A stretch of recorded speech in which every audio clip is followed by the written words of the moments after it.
テスラが2028年と2029年に稼働する2つの太陽光プロジェクトから電力を長期で購入する契約を結んだと報じられました。なぜ今、数年も先の電力まで必要とするのでしょうか。先に誤解を一つ外します。テスラは発電所を買ったわけではありません。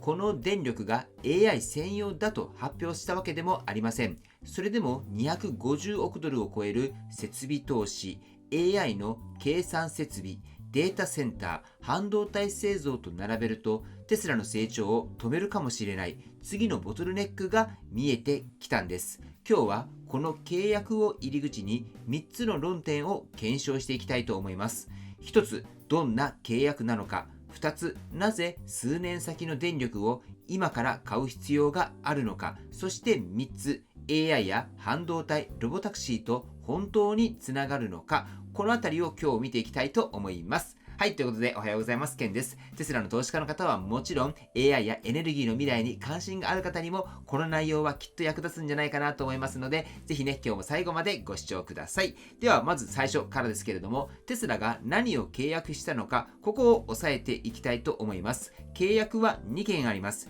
1件目はアリゾナ州のプロジェクトスターリング。開発は KKR 傘下のコンツアグローバル。テスラは発電量の 90% を長期購入すると報じられています。太陽光は509メガワットピーク、合わせて360メガワット、1.4 ギガワットアワーの蓄電池がつき、稼働は2028年第1四半期の予定です。2件目はテキサス州のルーメンファーム。開発は EQT が支えるゼレストラ。規模は 140MWAC で、テスラは発電量の全部 100% を購入。稼働は2029年です。ここで大事な注意を一つ。アリゾナの509メガワットピークとテキサスの 140MWAC は基準の違う数字です。単純に足して649メガワットだっていう言い方は正確ではありません。揃えて並べるならば、交流出力同士でアリゾナ450、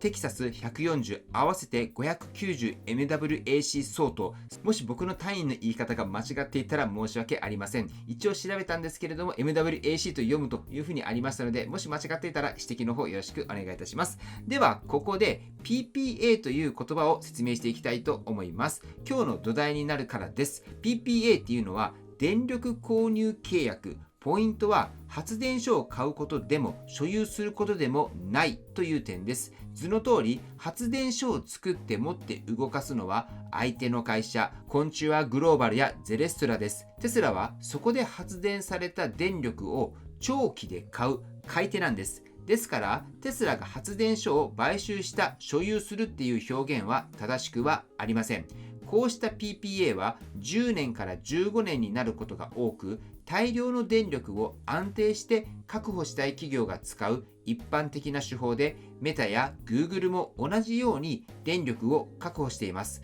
つまり今回の動きっていうのは大きな電力を必要とする企業が取る標準的なやり方の一つという見方ができます。そしてもう一つ、単位を整理しておきましょう。ニュースでよく混合されるところです。出てくるのはメガワット、ギガワットアワー。この2つは別のものを表します。ただここ少し分かりにくいと思いますので、水道で例えてみたいと思います。メガワット、これは出力ですけれども、この出力っていうのは蛇口をひねった時に水がどれだけ勢いよく出るのか、その勢いのことです。そしてギガワットアワー、これは容量なんですけれども、そのお水をどれだけ貯めておけるのかっていうバケツの大きさのことを言います。アリゾナの蓄電池でいうと360メガワット、これが瞬間に出せる勢いで 1.4 ギガワットアワーが貯めておける量なんです。掛け算では結びつきますが、意味は別物です。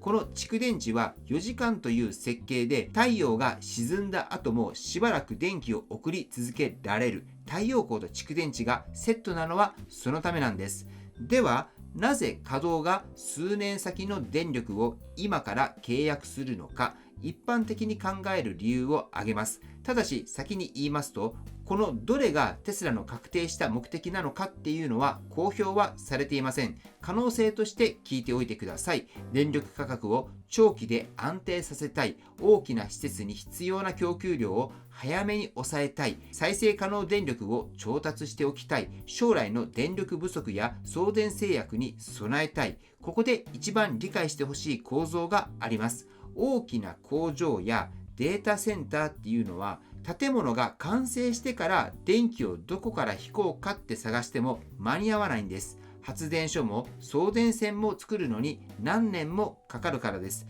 だからこそ施設の計画と同時に、むしろ数年前から電源と送電の容量を先に確保しておく必要があるんです。これは大量の電力を使う企業に共通する動きなんです。そしてここが核心になってきますけれども、一番慎重に話をするところになります。この電力契約っていうのは AI 戦略とつながっているのか、まず確認された事実、これを見ていきます。2026年の設備投資が250億ドルを超える見込みです。投資先に AI 計算設備、データセンター、製造・研究開発設備が含まれます。半導体製造にも取り組みます。ロボタクシー、FSD、オプティマスを拡大させていきます。AI 企業の XAI へ約20億ドルを出資し、協業の枠組みも結んでいます。ここは正確に言うと AI ハードウェア企業を買収した話ではなく、出資と協業枠組みです。そして今回電力契約が2件、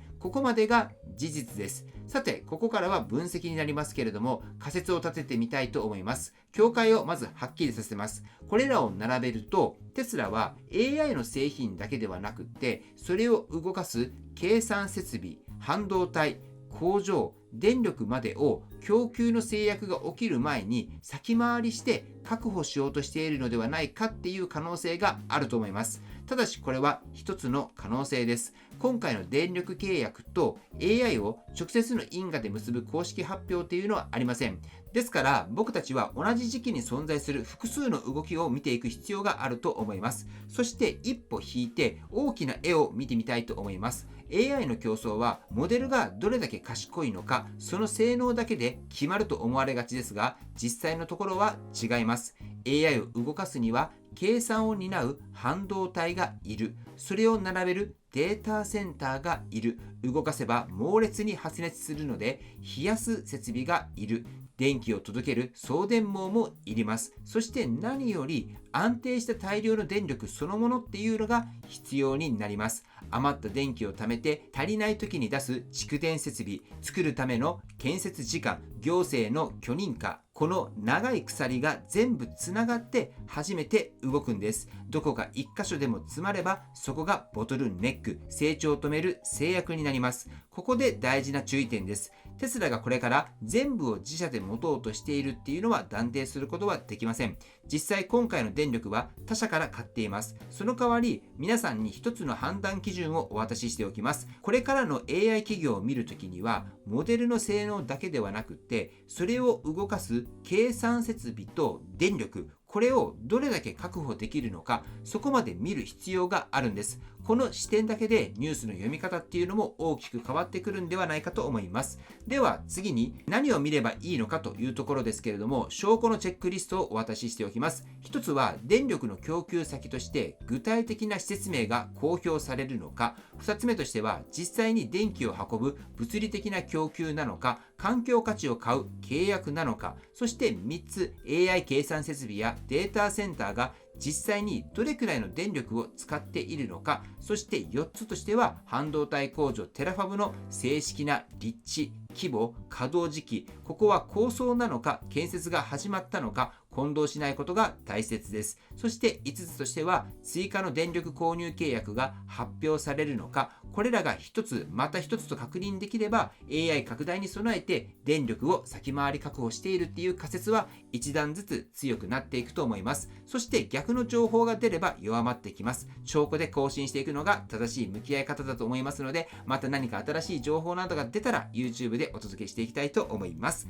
はい、では今日の内容をまとめていきたいと思います。3つに整理します。まず確認できたこととしては、太陽光の長期電力契約を2件結んだことです。発電所の所有給ではなく電力の購入であること。稼働は2028年と2029年で250億ドルを超える設備投資と同じ時期に進んでいるということ。次にまだ確認できていないこととしては、この電力が何に使われるのか、そしてその使用先です。AI 専用かどうか、契約金額だったり、電気を運ぶ契約なのか、環境価値の契約なのか、ここは分かってはいません。最後に、次に何が分かれば仮説が強まるのか、供給先の施設名、AI 設備の電力使用量、テラファブの確定、追加の電力契約です。そしてそれらを踏まえて結論としては、テスラが数年先の再生可能電力を長期契約したっていうことは、AI 専用電力を確保した証明ではありません。しかし AI 計算設備、データセンター、半導体、製造設備への大型投資と同時に進んでいる以上、テスラが電力を将来の成長制約として見ている可能性っていうのは十分にあるんではないかなと思います。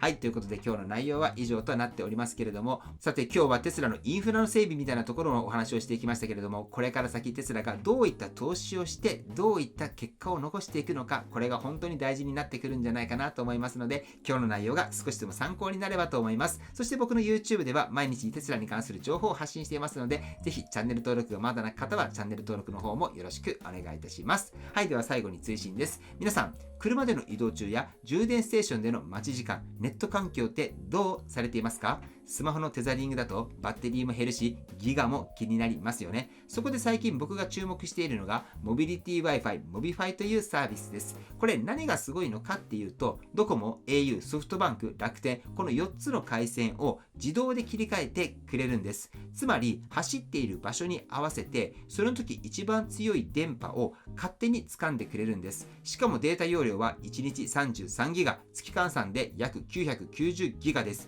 実質使い放題みたいなものです。これで月額4180円税込みです。端末代も初期費用も0円です。車移動が多い方だったり、このモビリティ Wi-Fi、モビファイっていうのは移動するときに使える Wi-Fi っていう意味があるみたいなので、移動中にもいろいろと Wi-Fi 使いたいなって思われる方にいいんではないかなと思います。僕も愛用していますけれども、これ本当に結構つながりやすくって、僕は結構重宝しておりますので、ぜひね、移動中の Wi-Fi、これを確保されたい方にはいいんではないかなと思います。詳細に関しては概要欄にリンク置いていますので、そちらの方からご確認の方よろしくお願いいたします。はい、では今日も最後までご視聴していただきありがとうございます。素敵な一日をお過ごしください。ではまた。